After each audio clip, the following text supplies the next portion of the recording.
एक छोटे से शांत गांव में झूरी नाम का एक दयालु किसान रहता था।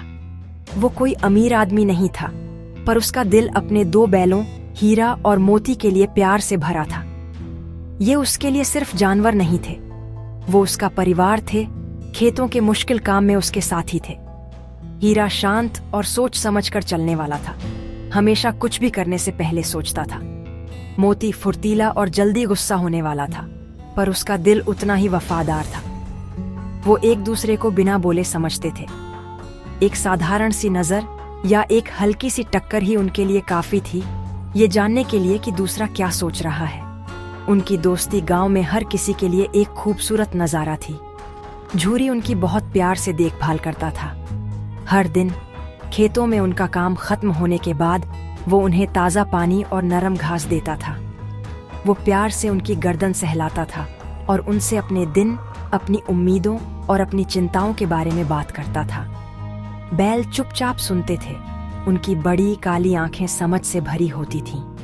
वो झूरी को उतना ही प्यार करते थे जितना झूरी उन्हें करता था। वो अपनी पूरी ताकत से उसका हल खींचते थे। उनकी ताकतवर मांसपेशियां पूरी तरह से तालमेल में काम करती थीं। वो जानते थे कि उनकी कड़ी मेहनत से झूरी के परिवार को खाना मिलता है और इस बात से उन्हें गर्व और खुशी मिलती थी। आदमी और जानवरों के बीच का ये गहरा रिश्ता शांति का एक जरिया था। जब हीरा और मोती एक ही नांद से खाते थे तो वो ये पक्का करते थे कि हर किसी को उसका पूरा हिस्सा मिले। वो एक दूसरे के चेहरे को प्यार से चाटते थे, जो उनके अटूट बंधन का एक निशान था। ये एक खामोश वादा था कि वो हमेशा एक दूसरे के साथ खड़े रहेंगे, चाहे कोई भी मुश्किल आए। झूरी के साथ उनका जीवन साधारण था, दिनचर्या और कड़ी मेहनत से भरा था, पर यह गरिमा, सम्मान और अपार स्नेह का जीवन था। वो जानते थे कि वो घर पर हैं और वो ऐसे सुरक्षित और प्यारे महसूस करते थे जिसे शब्दों में पूरी तरह बयां नहीं किया जा सकता था। हालांकि जिंदगी का एक तरीका होता है कि वो सबसे मजबूत रिश्तों को भी परखती है। एक दिन झूरी की पत्नी का भाई गया मिलने आया। उसे अपने खेत के काम के लिए कुछ दिनों के लिए बैलों की एक जोड़ी चाहिए थी। झूरी की पत्नी को लगा कि ये अपने परिवार की मदद करने का एक अच्छा तरीका है। उसने झूरी पर जोर दिया कि वो हीरा और मोती उसे दे दे। झूरी का दिल भारी हो गया। वो अपने प्यारे साथियों को दूर नहीं भेजना चाहता था, भले ही थोड़े समय के लिए ही सही। हिचकिचाते हुए वो मान गया। उम्मीद कर रहा था कि उनके साथ वैसा ही प्यार और देखभाल की जाएगी जैसा उन्हें घर पर मिलता था। बैलों को हालांकि समझ नहीं आया उन्हें अपने प्यारे मालिक से दूर क्यों भेजा जा रहा था। उनके शांत संसार पर अनिश्चितता का साया पड़ गया। गया एक ऐसा आदमी था जो जानवरों को सिर्फ काम करने का औजार मानता था, भावनाओं वाले जीव नहीं। वो हीरा और मोती को उनके घर से दूर ले जा रहा था, उन्हें बेरहमी से खींचते हुए। बैलों ने अपनी पूरी ताकत से विरोध किया। उन्होंने अपने खुर जमीन में गाड़ दिए, हिलने से मना कर दिया। उन्हें लगा कि उनके प्यारे मालिक झूरी ने उन्हें बेच दिया है। ये सोच किसी भी कोड़े से ज्यादा दर्दनाक थी। उन्होंने गिड़गिड़ाती आंखों से पीछे देखा, पर झूरी भारी दिल से वहां खड़ा था, समझा नहीं पा रहा था। हीरा और मोती के लिए ये एक धोखा था। गया के घर तक का उनका सफर उलझन और दुख से भरा था। उन्होंने पहले कभी ऐसा बुरा व्यवहार नहीं देखा था। जब वे गया के घर पहुंचे तो उनके सबसे बुरे डर सच हो गए। वहां कोई प्यार भरा सहलाना या मीठे शब्द उनका इंतजार नहीं कर रहे थे। गया ने उनके सामने कुछ सूखी बेस्वाद घास फेंक दी और चला गया। वे झूरी के प्यार भरे देखभाल, खास खाने और नरम घास के आदी थे। यहाँ उनके साथ पूरी तरह से उदासीनता से व्यवहार किया गया। उन्हें अपमानित और दिल टूटा हुआ महसूस हुआ।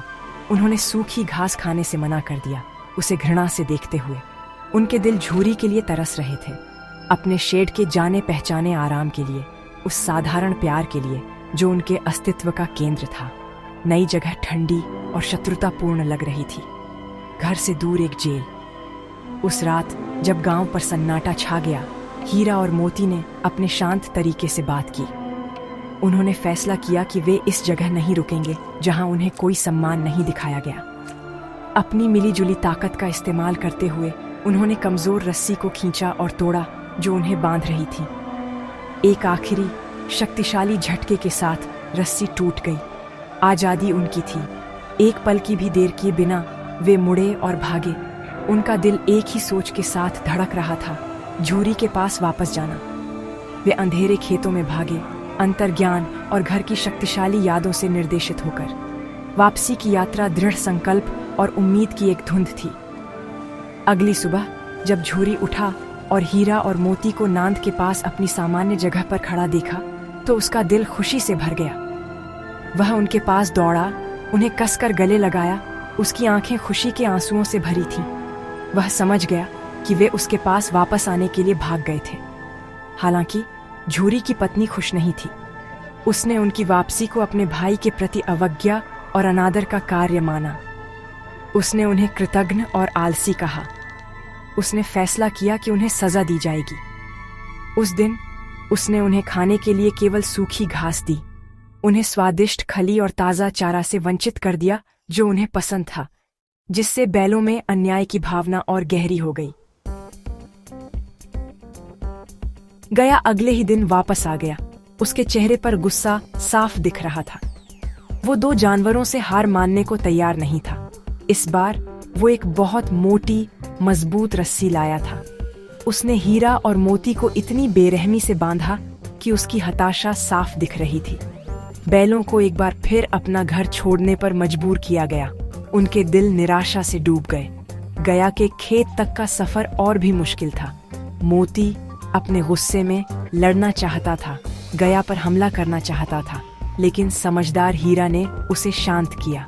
हीरा ने उसे याद दिलाया कि हिंसा उनका तरीका नहीं था और उन्हें इस मुश्किल को गरिमा के साथ सहना होगा, सही समय का इंतजार करते हुए। गया के खेत पर वापस उनका जीवन एक बुरे सपने जैसा बन गया। गया उनसे सुबह से शाम तक लगातार काम करवाता था। एक भारी हल को कठोर पत्थरीली जमीन में खींचता था। वो उन्हें मुश्किल से ही खाने के लिए पर्याप्त भोजन देता था, और जो थोड़ा सा देता था वो बेस्वाद और सूखा होता था। वो अक्सर उन्हें एक छड़ी से पीटता था, अपनी हताशा उनके थके हुए शरीरों पर निकालता था। लेकिन हीरा और मोती ने दर्द को धैर्य के साथ सहा। वे एक साथ खड़े रहते थे, एक दूसरे की मौजूदगी में ताकत पाते थे। उनकी आत्माएं हालांकि टूटी नहीं थीं। जितना अधिक उनके साथ दुर्व्यवहार किया जाता था, उतनी ही आजादी की उनकी इच्छा बढ़ती जाती थी।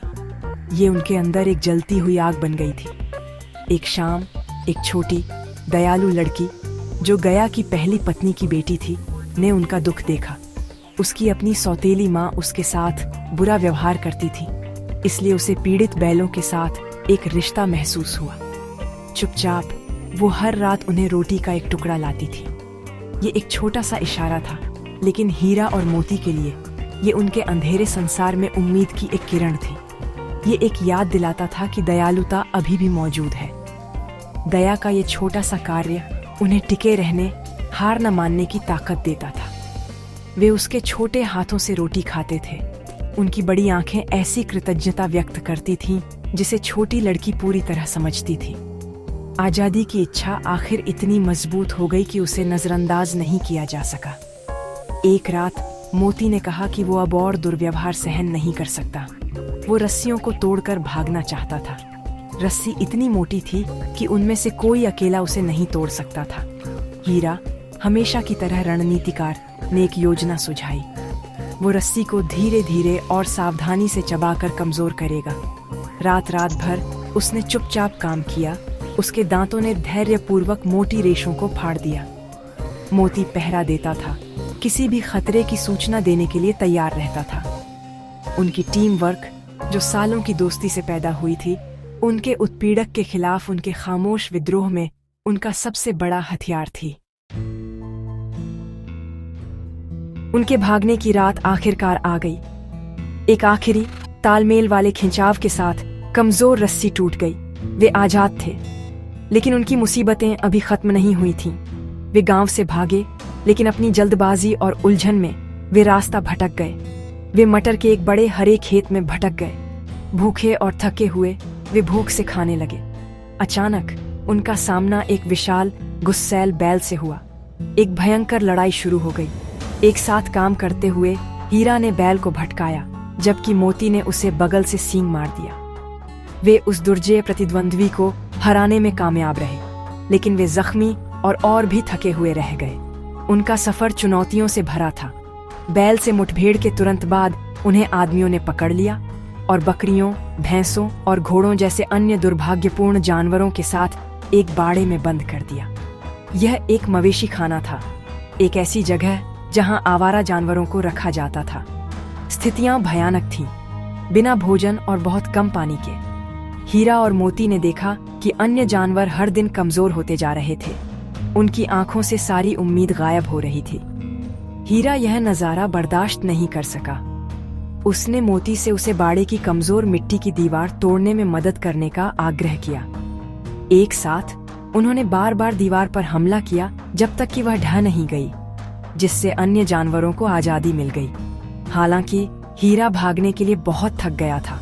मोती ने वफादारी का एक सच्चा प्रदर्शन करते हुए अपने दोस्त को पीछे छोड़ने से इनकार कर दिया। वह हीरा के साथ रहने के लिए वापस लौट आया और उन्हें एक बार फिर पकड़ लिया गया। अगले दिन उन्हें नीलामी के लिए रखा गया। एक खुरदुरे दिखने वाले कसाई ने उन्हें खरीदा और जैसे ही वह उन्हें दूर ले गया, उनके दिल डर से भर गए। वे जानते थे कि उनका अंत निकट था, लेकिन जैसे जैसे वे चलते गए, रास्ता जाना पहचाना लगने लगा। उन्होंने पेड़ों, तालाब, अपने ही गांव के कुएं को पहचान लिया। उनके नसों में ऊर्जा का एक उछाल आया। वे घर पर थे। ताकत के अचानक उछाल के साथ वे कसाई से छूट गए और अपने घर की ओर सरपट दौड़े। वे सीधे अपनी नांद की ओर भागे। उनके दिल राहत और खुशी से धड़क रहे थे। झूरी शोर सुनकर बाहर भागा और उन्हें देखा। उसके चेहरे से आंसू बह रहे थे, क्योंकि उसने अपने प्यारे दोस्तों को गले लगाया। कसाई आ गया, अपने जानवरों की मांग कर रहा था, लेकिन झूरी ने घोषणा की कि वे उसके बैल थे और कहीं नहीं जाएंगे। मोती सुरक्षात्मक गुस्से से भरा हुआ कसाई को भगा दिया। अपने पति के गहरे प्यार और बैलों की अविश्वसनीय वफादारी को देखकर झूरी की पत्नी का दिल पिघल गया। वह बाहर आई और उनके माथे चूमे। आखिरकार उनके बंधन की गहराई को समझ गई। परिवार फिर से पूरा हो गया था। इस विचार का एक शक्तिशाली प्रमाण कि प्यार और घर सबसे कीमती खजाने हैं।